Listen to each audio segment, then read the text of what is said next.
No president has ever used his office to compel a foreign nation to help him cheat in our elections. Prior presidents would be shocked to the core by such conduct, and rightly so. This conduct is not America first. It is Donald Trump first. It puts even President Nixon to shame. You can't trust this president do what's right for this country. You can trust he will do what's right for Donald Trump. You must find that he should be removed. All right, hold on a second. Earlier this week, we had the deputy counsel to Nixon's Watergate defense team on the show. He compared the two cases, Watergate and Trump's impeachment. Here's the comparison. Watch this. The case against Nixon is entirely different because they were real crimes. There really was a break-in. There really was a cover-up. The issue was Nixon involved. Okay. With Trump, there's no crime. You know, we need a forceful person to speak about this. We need someone to light up the fire. And look who we have.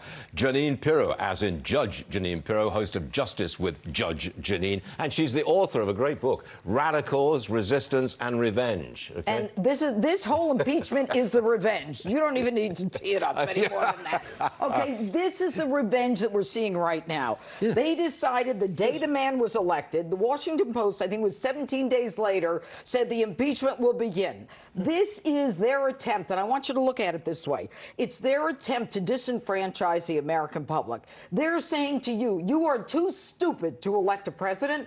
We can tell you who will be good for you, and this man is not good for you. And I want to describe stupid for you. Stupid is when you stand in front of that Senate jury and you say, if you don't vote to convict, you're part of the cover-up. You're part of the conspiracy. Now, I spent years trying cases, and I had a whole office full of assistant DAs. If any of my prosecutors told the jury, if you don't convict, you know, then you're a criminal too, I'd fire him, and I'd replace him before the trial was over. Look, they're hanging their hat and saying the crime, it's not a crime, is abuse of power. Right.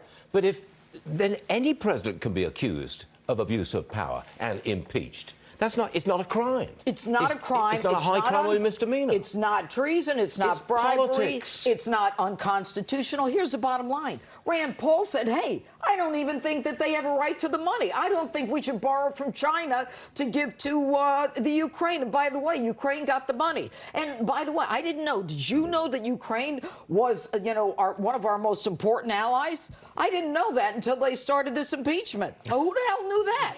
You couldn't tell that to Obama. Obama watched Russia invade Ukraine, take over Crimea. The same people, Vindman, Yovanovitch, Fiona, whatever her name is, Fiona, with her grandparents in the revolutionary days, who nobody cares about, they're all telling us how important Ukraine is. Why didn't you tell Obama?